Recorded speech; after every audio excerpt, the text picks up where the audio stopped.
daga kan suna, sana'a da kuma abin da ya haɗa su da kuma ma yadda aka yi aikata wannan laifi.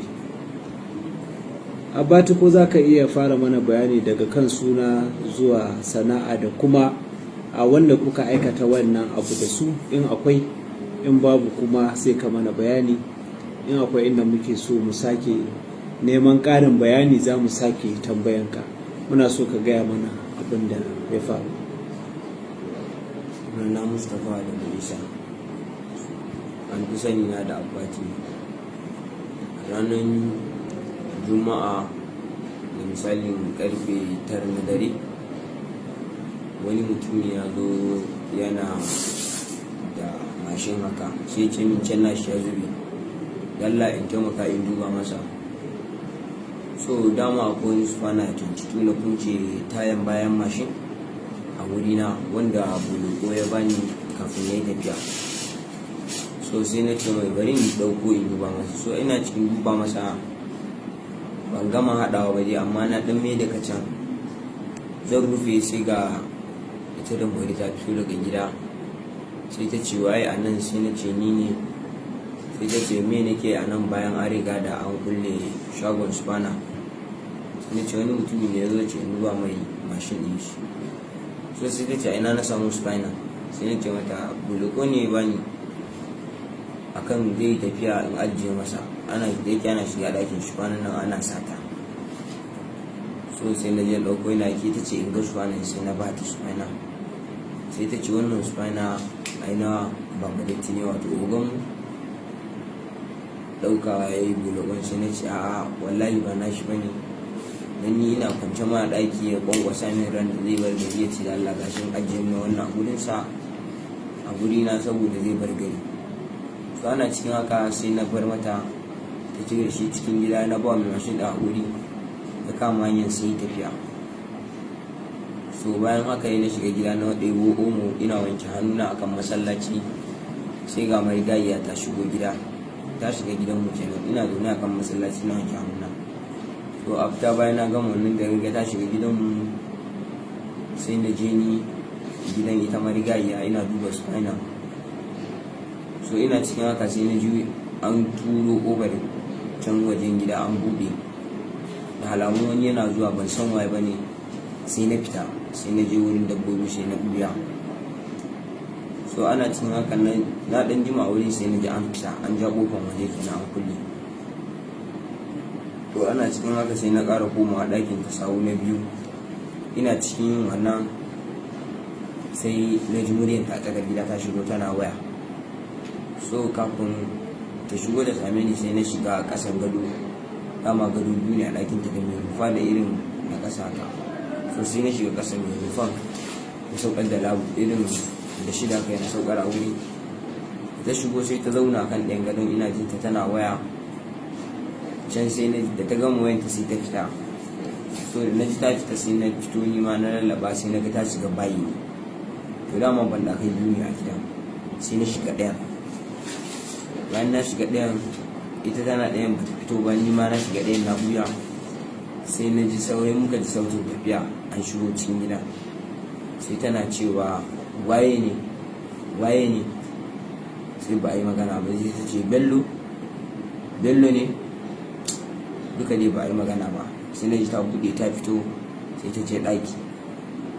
So leƙawan da na yi na ga ba ta ban ɗaki, ta fito tabbas. Sai na je jikin kofar dan an sauke labule, da na leƙa ta ɗan buɗe kofa, sai na ga suna zaune da wata mata ne suna magana. So dan magana da suke yi, har na tana cewa wannan irin na ce ne, sai kin ina ni, in ba dare ba ki a kira na. Wannan ai iskanci ne, mene ne dare ta yi dare za ki ta gida na, in na ɗaga idan ki ɗan yi wasu maganganu haka sai ki kashe. Sai tana ba ku ki haƙuri, ki haƙuri. Sai ce wannan iskanci ne a yi. Sai na ji ta ce mata sai da safe. Sai ta kama hanya za ta fito, sai ni kuma dama a jikin dem ga kofanta haka da dem a gefe. Sai na tsaya a jikin dem ɗin, sai na ji wannan ta fita sun yi magana sai da safe. na ɗan jima a jikin dambe sai na leƙa sai na gaba ba tana kwance akan gadon ta, ɗayan gadon ba mai rufa dan ita ba ta kwance wannan. So sai na yi amfani da wannan daman sai na shiga ciki, ina cikin dube sai ta farka, sai ta ce waye wannan, sai ta kunna haske haka yi ta gani don gulafin ɗakin ta aka kashe ba kunne ba. Sai ta ce me ka shigo yi, sai na ce na shigo ɗaukar spanan da kika kwace min. Sai ta ce ka kama hanya ka fita, ka shigo kana min binciya cikin ɗaki. Sai na ce Allah ba inda zan je dan na iya mai shi ya ce a wuri na san spina ba a gurin ki ba. So muna cikin haka sai ta zo ta tura kofa ta ce in kama hanya fita, in ba ka ba za ta min ihun barawo. Dama akwai irin wani ɗan kebul haka wanda idan mun mata ɗan gargada haka tana ɗan iya dukanmu da shi. So muna cikin ta ɗauko tana ƙoƙarin dukana da shi, sai na kwace kebul ɗin. So sai muka hau kokuwa da ita muna fighting, tana ƙoƙari min ihu sai na danne ta. To ta yi ihun farko sai na ji ana idan sunanta da mori iya ba cikin gidan ba makota. So ita kuma ba hali ta yi magana a wannan lokacin dan na danne ta ne, da na danne ta sai ta dama jikin kujeranta ta ƙasa akwai wuƙa, sai ta ɗauko ƙan za ta juyo haka sai ta kuskure ni a jikin riga na ta sama inda ya yage. Sai na yi wuri zan cafke wuƙan, sai na yanke a hannu. Bayan na cafke wuƙan dama na riga na danne ta, shikenan sai Allah ya halinsa zuciya ta ziga ni, sai na yanka ta a wuya. So bayan na yanka ta a wuya, jini ya watsu min tana irin shure-shuren nan. So ban dai fita a ɗakin ba, na daga inda take ajiye bakin mai cikin kwalin bakin mai nata, sai na ga spina ciki, sai na ɗauka na sa aljihuna, sai na kamo hanya na fito na shiga ban ɗakin ta, na cire rigan na wulla shi ta baya, sai na fita wurin dabbobi na dirka. To abin shine sanadin da ya sa hakan ta faru. To bayan ka dirka kuma ka jefa riga sai ka zo ka dirka, ina ka je a lokacin? A lokacin da na dirga na bi ta baya ne, na zaga na bi lungu na je gidan su wani ana ce mai Sirajo. So da na je gidan iyakan wasu sai a waje da daddare ne tana irin kakkarya itace haka bushashun nan. Da na shiga ba sallama sai na fada kai direct, sai ta ji tsoro ta shiga ɗaki ta iya mamanta, ni kuma a direct na ga drum haka a ajiye, na ɗau kwano a ciki farkon na sha. Sai maman ina cikin sha maman ta leko ta ce waye ne, da na sha na ce ni ne guburan gidan fati. Sai na ɗau buta na zuba ruwa a ciki na shiga ban ɗaki, tana cewa wani gubura ɗaya. Sai na wanke kaina da jinin ya wato a kai, don jinin bai taɓa jikina ba, iya kaina ne don a riga na jinin ya ɗaya. Sai na ce mata guburan gidan fati ne. Sai ta ce wani gubura ɗaya, sai akwai ɗan taloli da yake ya sani, sai ya ce ai ya gane ni. Sai ta tambaye ni me ke faruwa, sai na ce mata an yi kisa ne a unguwanmu, an kashe da mori. So da yake ta san ta wuce salati, sai na kama hanya na fita. Sai na je wurin wasu suna ana ce masa Allah jabu, suna zaune irin a dakali haka jikin wata bishiya. Sai na ba sa bayani yadda abun ya faru. Na ce masa baban Aliyu sai ce lafiya.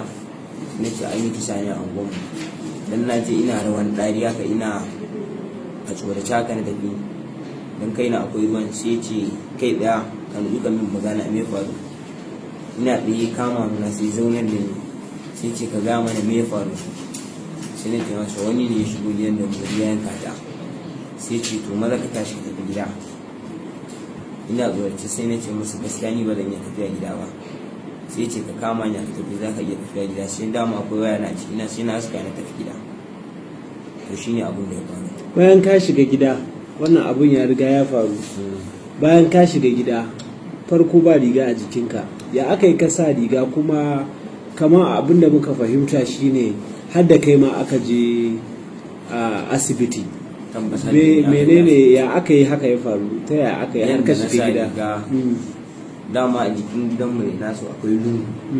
Lungun ko da kana tsaye in dai ba haska ba za a gane koma ba bane. So da na biyu na raba sai ina dirgowa yana shige cikin gida. Ta lungun dama ɗaki na yana zaure, sai na biyu cika kayan wanki na ɗauko wata riga sai na saka. To shine sai na fito. so don tun da na fito ma ana wannan gaba daya lokacin hankali na a tashe ke na kasa tsaye na kasa zabe har ga Allah ni kaina ina jin haushin kaina. So gaskiya tun daga ranar har asibitin da aka je aka yi sallar jana'izar ta har lokacin da 'yan sanda su kusa aka kama ni don ci abinci ba gaskiya don ko bacci ba na iya yi har ga Allah ke shi ne abin da ya faru. To wannan abu da ya faru a jiya ko na ce lokacin da farko aka fara yi maka interview aka tambaye ka akwai sunan wanda ka kira mai suna Idris. To kai shiga domin abin nan me za ka iya cewa game da wannan? Su wannan lokacin da shi dan na basu suna da suna maybe ko kallo suke yi ko wani jam haka dan a lokacin yawanci kullum da dare irin wannan time din suna waje suna akwai wani aboki na yana rike musu waya haka ko suna kallon fim ko kuma suna game. To na basu dai suna nuna waje suna da su. So kuma last magana da na yi da shi a ranar last waya na a ranar da shi ne. To kana wannan abu da ya faru shi ya san wani abu akai? Gaskiya har ga Allah bai san komai ba abin da ya sani bai san komai ba kawai dai kira na yi a lokacin last shi ne kira ni ya mun miss call ban daga ba sai sake kira na sai na fito shi ne ce min an kashe baba kawai sai na ce mai ina sani ai ina kokar gida nan a lokacin ina wuri. Yanzu dai wannan shi mai suna Idris baya tare da kai ba tare kuka yi ba. Ka faɗa mana kai tsaye in yana tare da kai ko baya tare da kai muna recording. Idris baya tare da ni har ga Allah. Kuma ya aka yi ya zo hannun 'yan sanda? Ni na ce mai muna tare saboda kwanaki akwai abin da ya mini da in taimaka masa har ya sandiyan gani na gun aiki sai da na yi shekara ɗaya haka. Wannan shi ne dalilin da ya sa ka sa shi a ciki? Gaskiya shi ne dalilin. Amma yanzu kuma na wanke shi baya ciki. To alhamdulillah.